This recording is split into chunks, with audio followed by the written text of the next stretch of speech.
Good morning, students. Today we will start lesson number 10, that is Introduction to C++. Students, before this we have already sent you 2 videos of this chapter only, and today I am going to explain that part of C++. Basically what is C++ will be explained in this chapter. Before that I'll explain some basic concepts related to this chapter only, right? Here we can see that we are discussing about computer, that it is a machine and it performs lots of function, but you all know these functions cannot be performed itself, means computer will not work itself. What we have to do is we have to give some instructions to computer, right? Then only it will work. And these set of instructions that tell a computer what to do, this is known as program, right? Means computer cannot do anything itself. We have to define some instructions, we have to give some instructions to the computers, and those instructions, set of instructions जो हम computer को बताते हैं और तब computer को पता चलता है कि उसे करना क्या है, that instructions are known as program, right? Okay, when computer is not able to work anything, means we have not programmed anything in the computer, it will not do anything, right? It will follow the instructions and then perform the work, right? The person who will create these programs are known as programmers or coders, right? Those persons who will write the code for the programs, for the instructions of computer, that person is known as programmer, right? Then the language which programmers use is known as programming language. You can see lots of languages here: Java, COBOL, JavaScript, C, C++, Python. These are the programming languages using which your programmer will write down the programs, and then computer works according to those programs, right? So you can see basic C, C++, Java, these are the programming languages, right? Now you can see here data abstraction. Now what is data abstraction? This is actually an important feature of OOPS. Now you will ask, what is OOPS? OOP. It means object oriented programming, right? C++ is based on OOPS concepts, object oriented programming, right? Now data abstraction is its feature, one of the important features. What is it is? It is basically a concept in which we use to hide the unnecessary details, right? We will hide the details which are not required by the user, and those will work in the background, right? Now you can see one example, like we are using ATM machine. When we insert the ATM card, you just simply insert the card, then enter the PIN and amount of money, and we will get the money. But we don't know what is the function behind this, right? That the function, the working, which is the internal processing, is hidden from the user. This is called data abstraction. This is one of the feature of C++, right? Now, what is C++? C++ is basically a programming language, right? And it is spoken out also as C++, right? It is the advanced version of C language. C++ is advanced version of C language, and it is developed by Bjarne Stroustrup in AT&T Bell Laboratories of USA, right?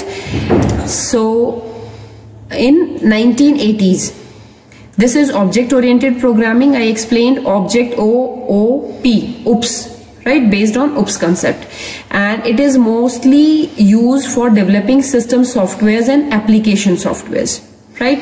Now you can see here concept of object oriented programming.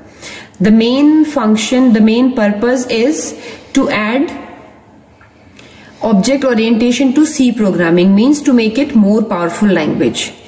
Core of OOPS is to create an object in a program that has create properties and methods. Students, I'll explain here.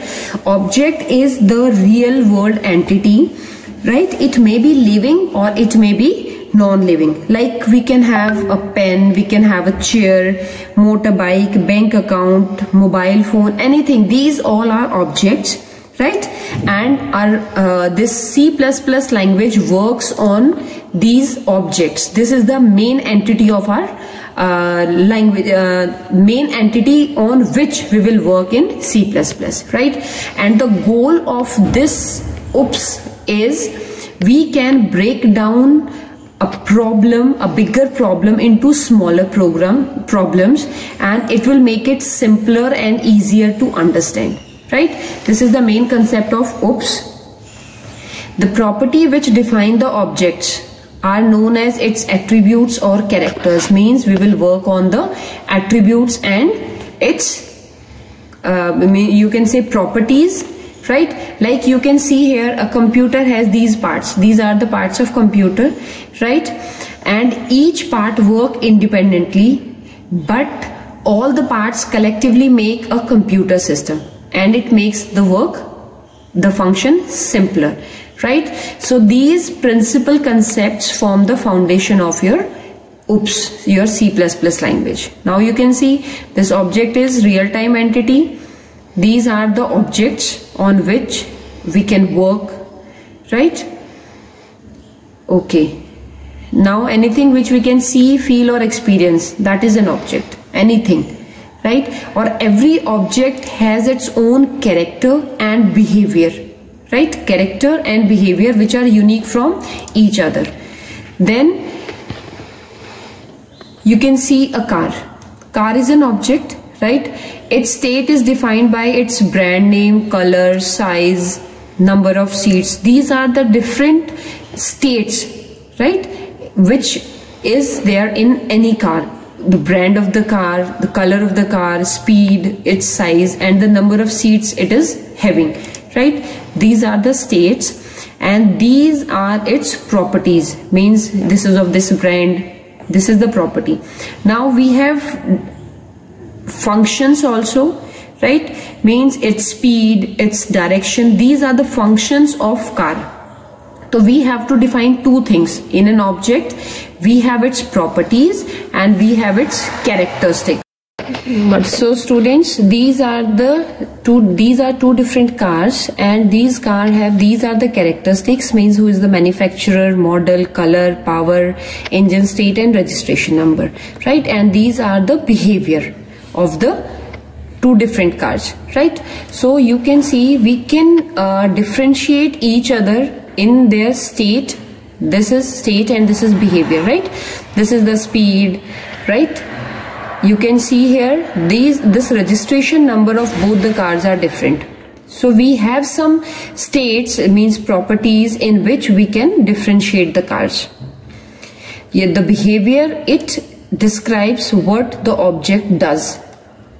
How much is the speed, how we can change the gears, how we can apply brakes, right? So this describes what the object does.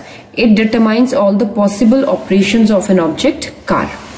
Now you can see here, car is a class, right? And in this car we have variety of cars, and those different varieties are the objects of this class. Car is a class. These are also cars, but these are different in their behavior and their characteristics. So these are the objects under this class car, right? Okay, what a class represent?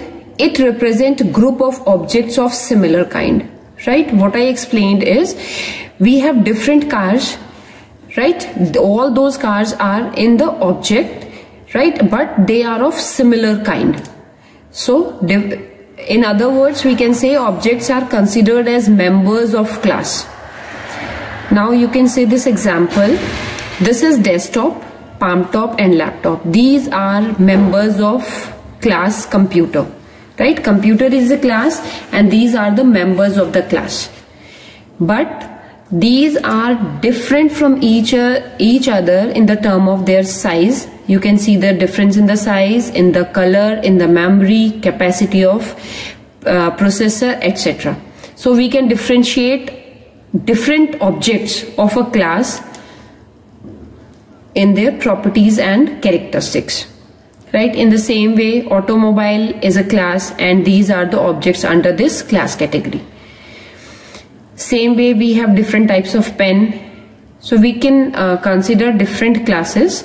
Right? Now, class is an object factory. What does this mean? It means a class may be regarded as blueprint to create object. Means we have one class, suppose a class known as house, and we have variety of houses. These are the objects under category class house. Once a class is defined, any number of object can be created, right? So class is known as factory that produces similar kind of objects.